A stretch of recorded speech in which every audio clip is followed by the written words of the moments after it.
Dr. Jill Biden.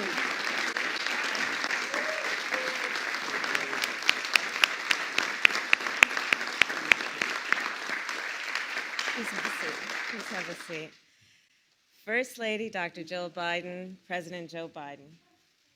Thank you both for your incredible and long-standing leadership on an issue of national importance, yes, and of personal significance to so many of us, including me. So as Dr. Biden said, my whole life I stood witness as my mother, a scientist, worked to end breast cancer. So my mother taught at public universities. She worked at a national laboratory. She published groundbreaking research.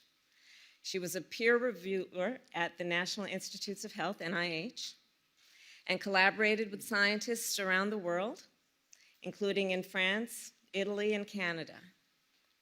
My mother's discoveries helped save women's lives. And I am so proud that she brought our nation and our world closer to the goal of ending breast cancer as we know it. And today we are closer than we have ever been. Since the turn of the century, we have made significant breakthroughs. We have learned so much about therapeutics and diagnostics, about public health and patient care. More people are surviving cancer. More people are enduring cancer after being diagnosed than ever before. And the death rate for cancer has fallen by about 25% over the past 20 years. In a moment, our president will lay out the new goals, ambitious goals, achievable goals for our nation to end cancer as we know it.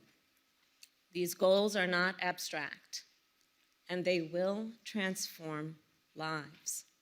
They will improve lives, and they will save lives. So I said at the outset that this is an issue of personal significance to so many and for me. You see, after a lifetime working to end cancer, cancer ended my mother's life.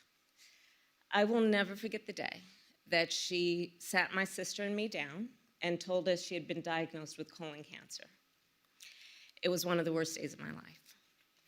And an experience that sadly, millions and millions of people in our country have had. My mother was a fighter, all 5 feet of her. You would have thought she was 7 feet, but she was only 5. And as I cared for her during those many months, I watched her courageous fight. But after countless rounds of chemo, her body gave out.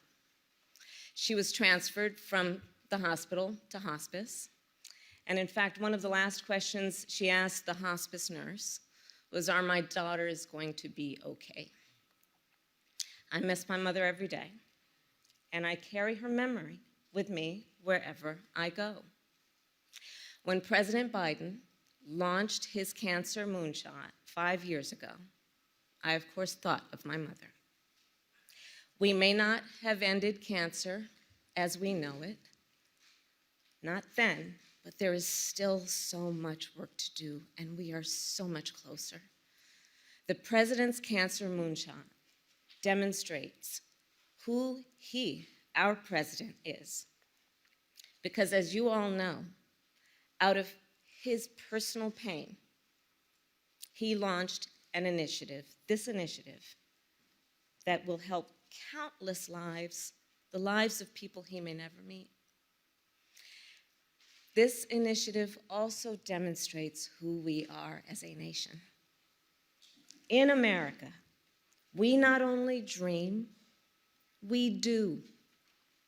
We not only see what can be, we see where we can go in a way that when we reach for the moon, we plant our flag on it.